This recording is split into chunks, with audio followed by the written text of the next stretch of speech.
Hey everyone, it's time for another video. This time we're going to be working on the Bolens snowblower that you see here. This has been in previous videos. I can't remember what the video was that I did a few years ago on this.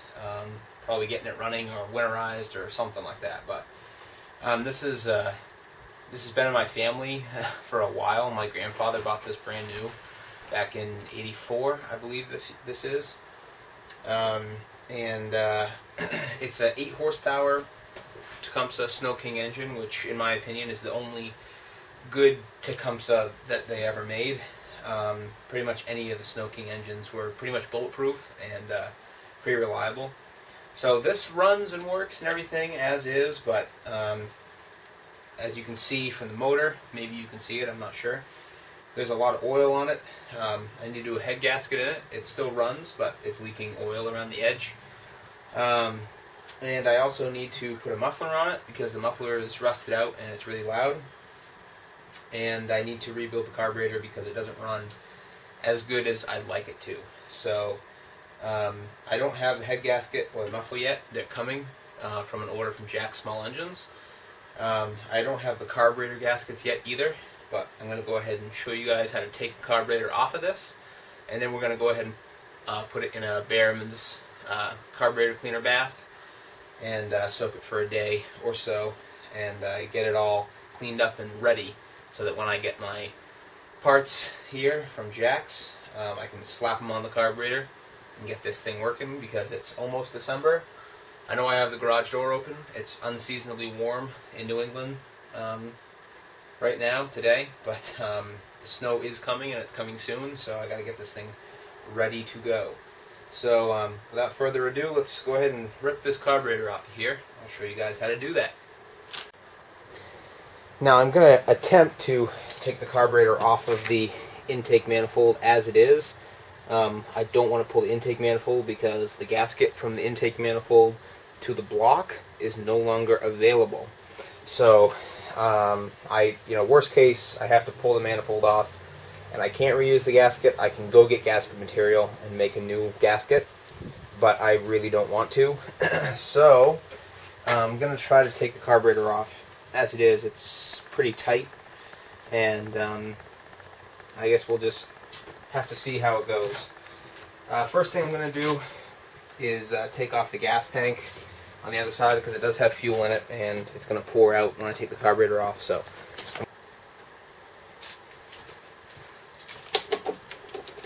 these are 3/8 bolts holding this gas tank on. Just 2 of them, I believe. Yep, I think it's just 2. I don't think there's a support on the bottom, but I guess we'll find out. Yep, just clips in on the bottom, no support or anything. So actually what I think I'm going to do while I'm here, I'm actually going to take this hose off right here. I'm going to put a shut off on this thing as well, and I will show you how to do that later. So go ahead and take that fuel hose off and we'll set this tank aside. So now that gas tank's off, all I got to do is go in on this side of the intake manifold. There's Phillips, and hopefully I have a screwdriver that's big enough and can provide enough torque that we can get them off. The 7/16 on each side, on the carburetor side, are kind of held by the carburetor body itself, so can't really get a wrench on them.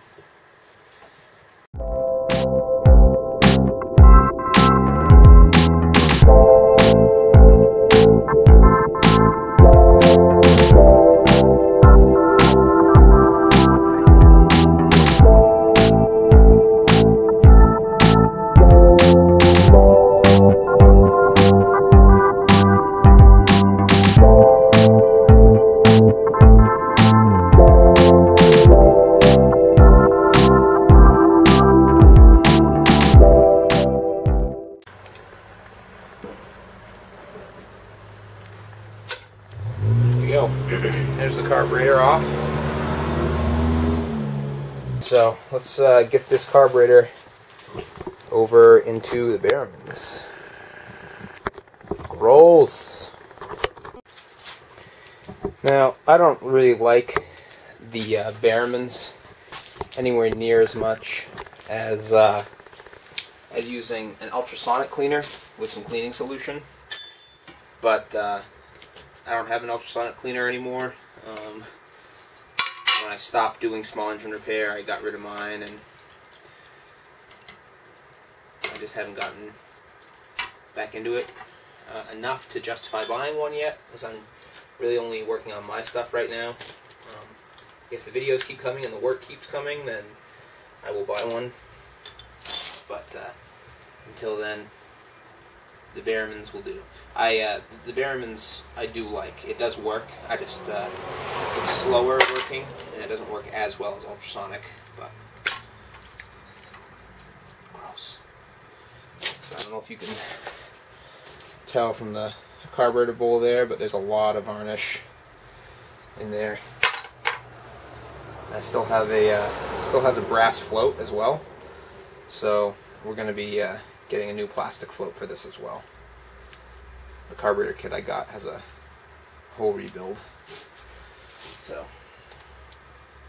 throw this puppy in the Bearmans, and I usually like to let these soak for about a day to really clean everything up.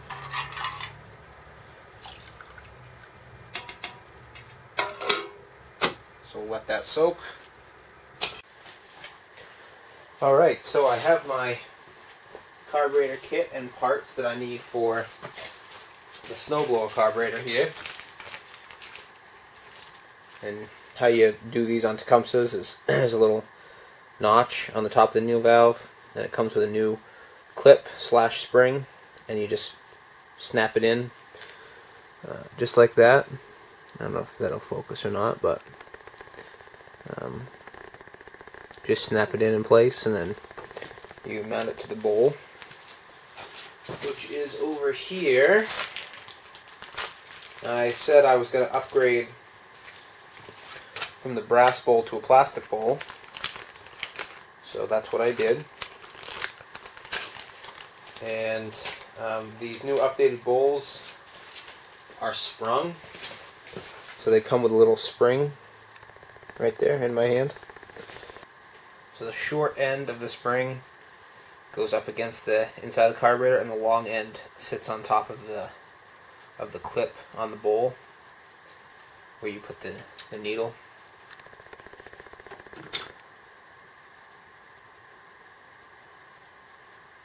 So we'll go ahead and put the needle on. Alright, so now that's set in there.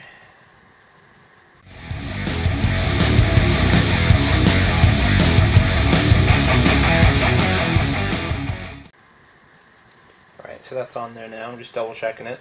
So you have to put the needle on first, and then the float in, and then you got to stick the spring in, and when you stick the spring in, you've also got to stick in the dowel that the float hinges on.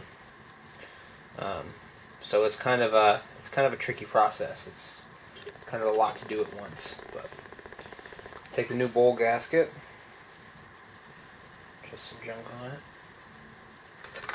Put it around. The bowl goes flat side, the flat side here, where the dowel and the needle go here. So like this.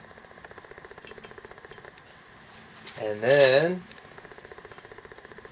if I can find where I put that, oh, here it is. Here's the new gasket for the screw on the bottom. Slide it over, insert,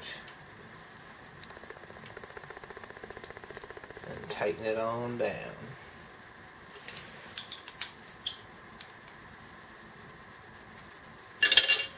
And there we go, just like that, all assembled and everything. I'm going to leave the setting on the carburetor at where it is and tune from there, because I honestly forget. I used to know what the stock settings were for these carburetors, I think it's turn it all the way in, and then it's either a turn and a half out or 2.5 turns out, and I can't remember which one it is. So I'm just going to leave the settings where they are, and then I will retune it from there. Once I get my carburetor gasket, and I'll show you how I'm going to tune the carburetor afterwards, just in case you guys don't know how to set your high and low adjustments on the carburetors like this. That is one nice thing about these style Tecumseh carburetors, is that they're fully adjustable high and low. A lot of Briggs and Stratton carburetors past the late 80s, early 90s weren't adjustable, or they were only adjustable high speed with the screw on the bottom. Tecumseh left the adjustments on for a long time, so you can really get them to run well. But just like that, we put a fuel shutoff in, and we've built this carburetor up, so this is now ready to go on when I get my gasket. And then I'll show you how to tune this carburetor. We'll do an oil change, and this thing should be ready for winter.